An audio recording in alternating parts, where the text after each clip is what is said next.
Il-Partit Nazzjonalista ta' Bernard Grech irrid id-demokrazija taħdem biss meta jkun jaqbel lilu. Meta din tiġi applikata fejn ma jkunx jaqbillu, iħambaq li d-demokrazija spiċċat waqt li anke jakkuża lill-Partit Laburista kompliċità.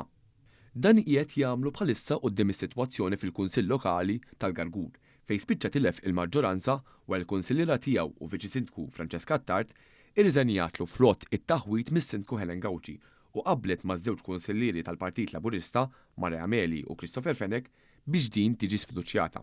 Hawn minnu fih il-PN ħareġ jgħid li l-poplu ġie tradut u qed jimbotta biex jerġa' jkun hemm elezzjoni fil-lokalità. Saħansitra qed isejjaħ għal attività ta' solidarjetà fil-lokal. Iżda fl-2003 l-istess Partit Nazzjonalista kien eżattament fuq in-naħa l-oħra tas-sitwazzjoni.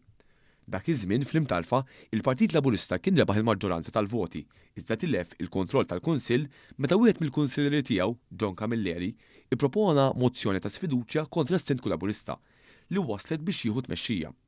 Dakinhar il-mozzjoni kienet appoġġjata mill-Kunsillieri Nazzjonalisti.